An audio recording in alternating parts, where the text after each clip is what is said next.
Good morning friends. नमस्कार विद्यार्थी मित्रांनो. मागील व्हिडिओला तुम्ही खूप चांगला प्रतिसाद दिला आणि तुमच्या म्हणजेच विद्यार्थ्यांच्या विनंतीवरून पुन्हा एक व्हिडिओ आपण बनवत आहे आणि ते व्हिडिओचा पदाधिकारी आहे राज्यपाल. तर आजच्या व्हिडिओमध्ये आपल्याला राज्यपालाला पाहायचं आहे. राज्यपाल हे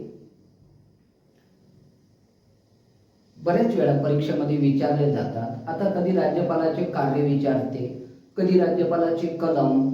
तर आज आपल्याला आजच्या व्हिडिओमध्ये राज्यपालासंबंधी माहिती घ्यायची आहे. ती पोलीस भरती असो किंवा MPSC ब आणि क ची परीक्षा असो किंवा तलाठी भरती असो, नगरपालिका परिषद भरती असो, तर या सगळ्या भरतीमध्ये एक तरी प्रश्न आपल्याला या व्यक्तीवर पाहायला मिळते.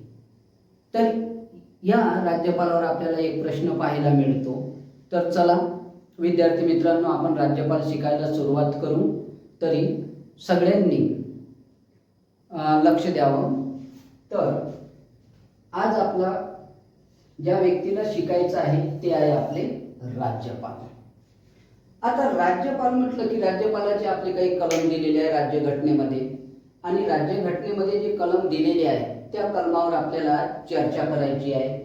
तर राज्यघटनेतील कलम 153 नुसार, राज्यघटनेतील कलम 153 नुसार प्रत्येक राज्याला एक राज्यपाल असेल अशी तरतूद आहे.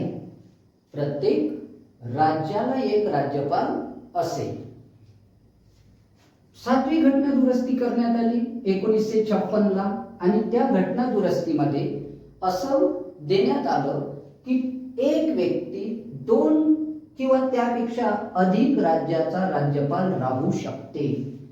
म्हणजेच एक व्यक्ती हा 2 किंवा त्यापेक्षा अधिक राज्याचा राज्यपाल म्हणून राहू शकते. कलम 153 मध्ये असं दिलेलं आहे. आता कलम 154, कलम 154 मध्ये काय दिलेलं आहे? राज्यघटनेतील कलम 154, तर राज्याचा कार्यकारी अधिकार हा राज्यपालांच्या हाती असेल. राज्यांचा कार्यकारी अधिकार हा राज्यपालांच्या हाती असेल. कलम 155 मध्ये राज्यपालाची नेमणूक राष्ट्रपतीकडून त्यांच्या सहीनिशी व स्वमुद्रांकित अधिपत्राद्वारे होईल. म्हणजेच राज्यपालाची नेमणूक राष्ट्रपती करेल. पण मूळ राज्यघटनेमध्ये राज्यपालाची नेमणूक ही प्रौढ मतदान पद्धतीने करावी अशी तरतूद होती. काही कारणास्तव त्यावर संविधान सभेमध्ये चर्चा झाली आणि आपण कॅनडाच्या पद्धतीप्रमाणेच राज्यपालाची नियुक्तीची पद्धत घेतलेली आहे. कलम 156. आता कलम 156 आहे राज्यपालांचा पदावधी.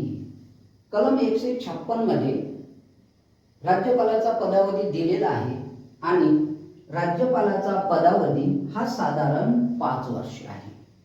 राज्यपालाचा पदावधी साधारणतः 5 वर्ष, परंतु राष्ट्रपतीची मर्जी असेपर्यंत साधारणतः 5 वर्ष, पण राष्ट्रपतीची मर्जी असेपर्यंत राष्ट्रपतीची मर्जी न्यायप्रविष्ट नाही.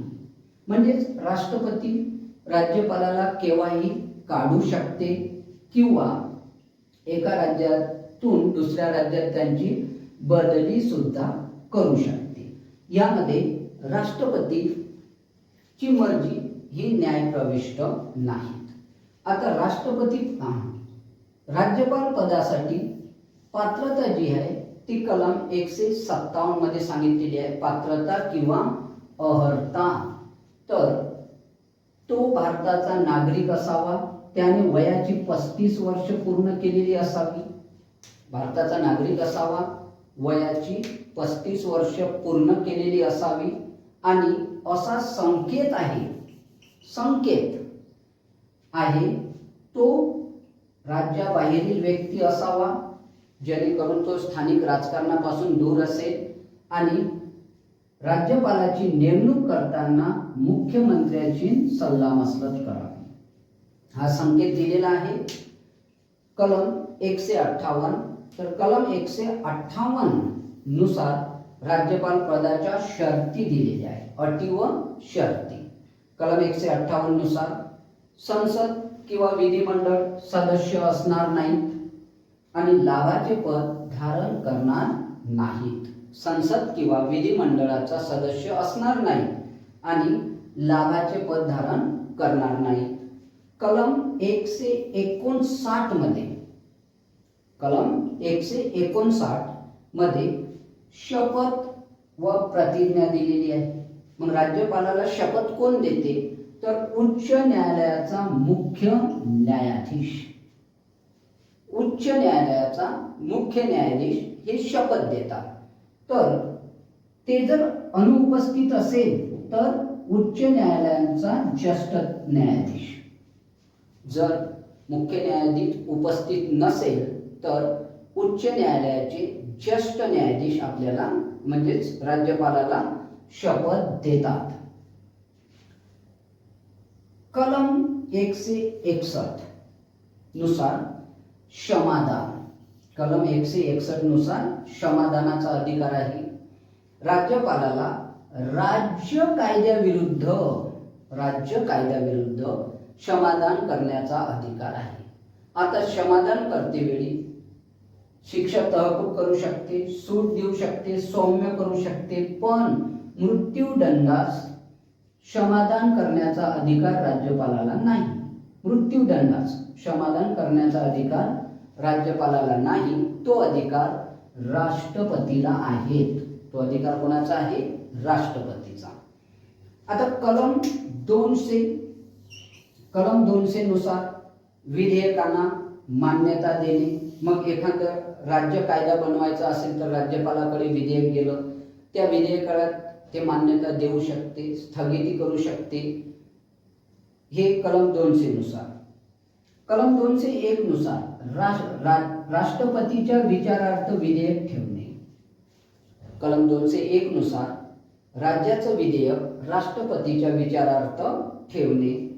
कलम 213 नुसार महत्वाचं कलम आहे, राज्यपालांना अध्यादेश किंवा वटहुकूम काढण्याचा अधिकार.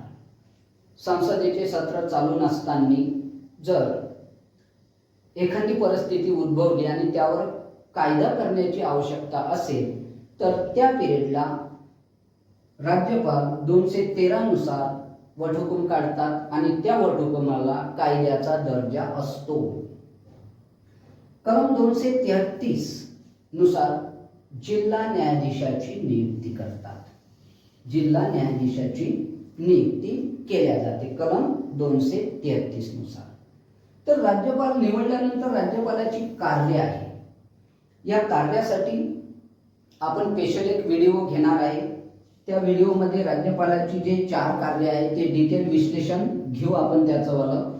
पण सध्या आपल्याला राज्यपालाची कार्य थोडक्यात पाहायची आहे. एक आहे कार्यकारी अधिकार, दुसरा आहे कायदेविषयक अधिकार, तिसरा आहे वित्तीय अधिकार आणि चौथा आहे न्यायविषयक अधिकार. तर हे राज्यपालाचे अधिकार आहे. राज्यपाल विधान परिषदेमध्ये विधानसभेच्या 106 सदस्य कला, शाखा, विज्ञान व सहकार या क्षेत्रातून निवडत असतात. तर मित्रांनो, हा आपला राज्यपाला संबंधित व्हिडिओ आहे आणि त्यामध्ये राज्यपालाचे कलम्स आहेत. राज्यपाल पदाविषयी तरतूद कलम 153 मध्ये